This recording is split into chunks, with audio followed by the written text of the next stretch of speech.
This is a country that may be liberated, but it's far from being safe. The attack on the U.S. consulate on Tuesday isn't all that surprising when considering the country's deep security issues. And here's just a few examples of what's been going on there in the last few months. Now, back in May, fighters attacked government headquarters in the capital, Tripoli, killing one security guard. In June, rival militias fought over the country's main airport. It was eventually handed back to the government. In August, Sufi shrines came under attack by ultra-conservative Salafis. The government was blamed for failing to protect the minority group. And earlier this month, a car bombing killed an intelligence officer in Benghazi, the same city where the U.S. ambassador was killed. Let's now speak to Jeff Porter, who's a risk consultant who specializes in North Africa.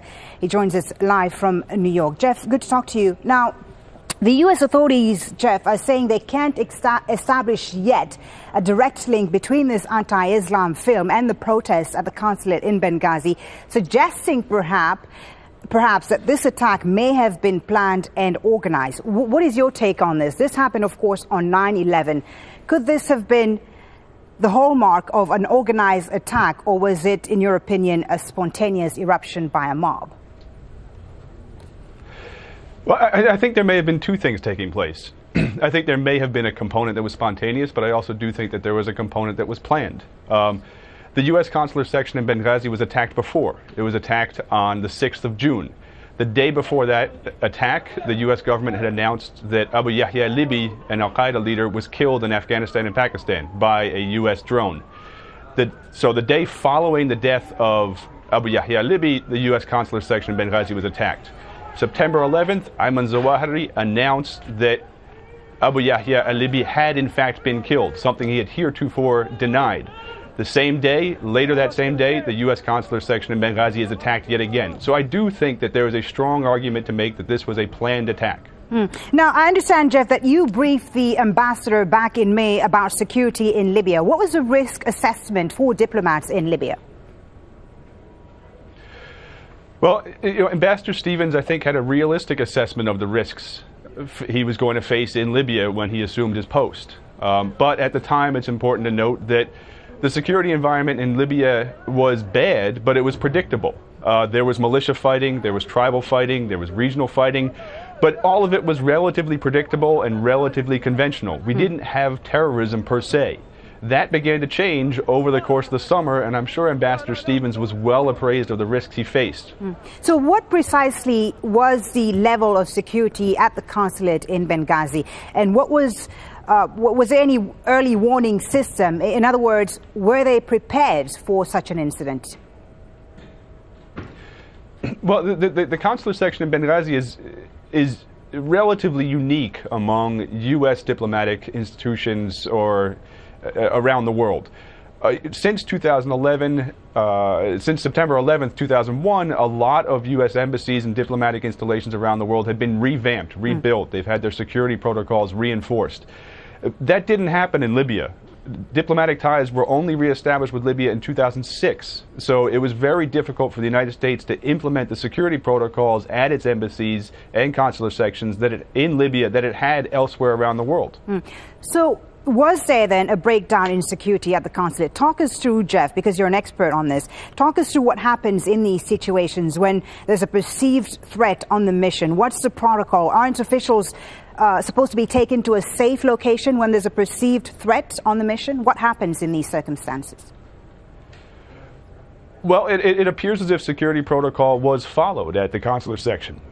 Ambassador Stevens was taken to a safe room, but there seems to have been a technical breakdown or some sort of perimeter breach that resulted in the assailants entering the compound. We are hearing initial reports that the compound came under a coordinated mortar assault, which seems to have indicated, further corroborates the view that this was a planned attack. Now, Ambassador Stevens didn't die from a wound or a gunshot. Instead, it appears as if he had died from smoke inhalation due to a failure of the ventilation system in the safe room in which he was hiding. Okay, just one last question, and just to clarify for our viewers, why is it that it was Libyan forces guarding the embassy in the first place? And is this the case in other U.S. missions around the world? Yes, it is the case at other U.S. missions around the world. There is always a local force component to U.S. To the security at U.S. embassies around the world. There is a representation from the U.S. military forces at U.S. diplomatic installations, but local security does provide most of the security at these embassies and consular sections. And just one last question, Jeff, if I can. We're hearing now that there are two warships that are possibly heading towards the Libyan coast. I mean, what could that entail? What are we looking at here, you think? Well, first, I think it's a show of force. That it sends a clear signal that the U.S. military presence is going to be intensified in Libya as a consequence of the death of its ambassador there. But there may also be a logistical component. If the security situation continues to deteriorate at a rapid rate, the U.S. citizens currently in Libya will be able to be evacuated on the warships if that need arises. Okay, thank you very much, Jeff, for speaking to us. That's North Africa risk consultant Jeff Porter joining us there live from New York. Thanks for your insight. Now, the video sharing website YouTube says it has now blocked the film from being shown in Egypt and in Libya after the violence there. This anti-Islam film is said to be 2 hours long, but only snippets have been available online for several days now. It's called Innocence of Muslims and allegedly cost $5 million to make. It portrays the life of the Prophet Muhammad and depicts him as approving of child sex abuse. And the writer and director of the film is said to be a man who calls himself Sam Basil from California.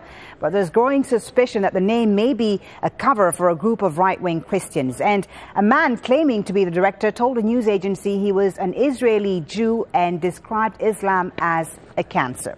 Well, Max Blumenthal is an author and journalist. He says the film is a result of links between Egypt's Copts and right-wing Christians in the United States. The operation behind this film appears to be extreme Egyptian Copts who want to discredit the Morsi government in Egypt and create a provocation there, who oppose the revolution, aligned with Christian right groups who have an apocalyptic theocratic agenda and who are inciting against Muslim Americans. So it's these kind of events that really turn the screws on Islamophobia in the United States. And they put Muslims in the United States in danger. They're putting Copts in Egypt in danger. And they're putting U.S. diplomats in danger, and they're a detriment to U.S. foreign policy. That's what's not going to be said in the United States, is that these Christian right elements, which wave the American flag, which are so jingoistic, are actually putting American foreign service officials in danger and getting them killed.